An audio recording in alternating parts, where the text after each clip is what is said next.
L'Allemagne a émis un mandat d'arrêt contre un Ukrainien qui serait impliqué dans le sabotage de Nord Stream. Le suspect, qui était établi en Pologne, a quitté le pays. Les forces ukrainiennes ont poursuivi leur avancée dans les régions russes de Koursk, ont capturé plus de prisonniers russes et détruit un bombardier lors d'attaques sur des aérodromes militaires. Des militants du groupe de défense climatique Dernière Génération ont perturbé le trafic aérien dans plusieurs aéroports allemands pour réclamer l'abandon des combustibles fossiles. Passé de mode et délaissé au profit de nouveaux moyens de communication, les cartes postales ont cependant toujours des adeptes en Belgique.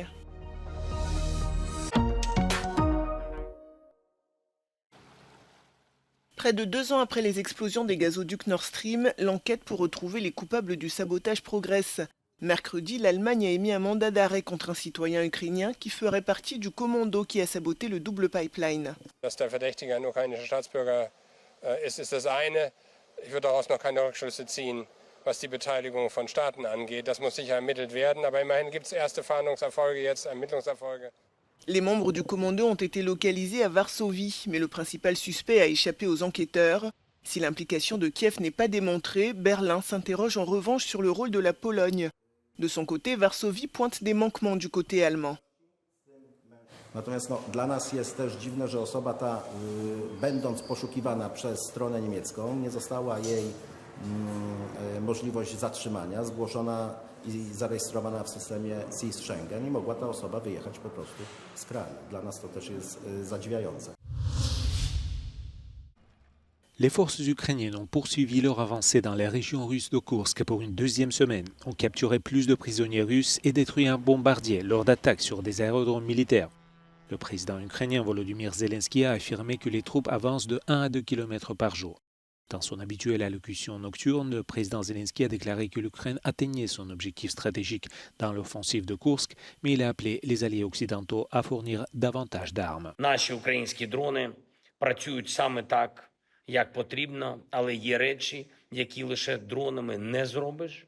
На жаль, потрібна інша зброя, ракетна зброя, і ми продовжуємо працювати з нашими партнерами щодо далекобійних рішень для України. Бо це далекоглядні рішення заради нашої перемоги. Les autorités russes indiquent que plus de 120 000 personnes ont été évacuées ou ont fui Koursk. Le ministère ukrainien de la réintégration a annoncé l'ouverture d'une ligne téléphonique d'urgence pour les habitants de cette région russe qui souhaitent évacuer ou qui ont besoin d'une aide humanitaire.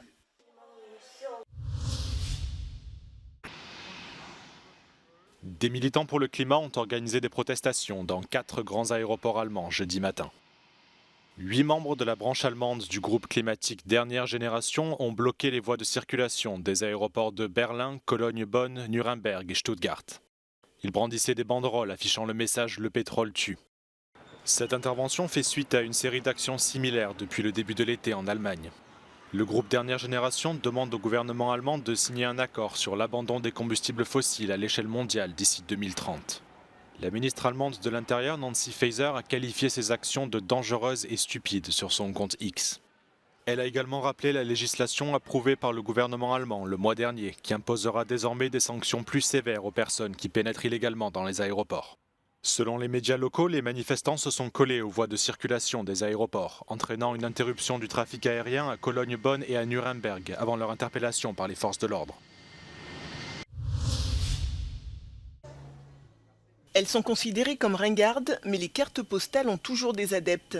C'est un objet un peu rétro. Moi, c'est vrai que ma génération, on pourrait penser qu'on utilise moins la carte postale, mais on l'a choisie et puis c'est un objet physique qu'on garde, donc ça fait un souvenir aussi pour la personne qui la reçoit. Pour moi, c'est vraiment important de capturer ce moment et de le partager à la personne.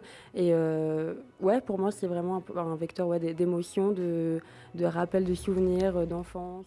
Face aux nouveaux moyens de communication, les cartes postales s'effacent progressivement des habitudes des Belges. Ce service postal constate en effet une baisse des envois. Chez Bipost, on ne fait pas de différence dans les chiffres entre les cartes postales et le courrier normal comme les lettres. Mais on voit de chaque année une déclinaison quand même entre 5 et 10%. L'année passée, c'était une déclinaison de 8,4%.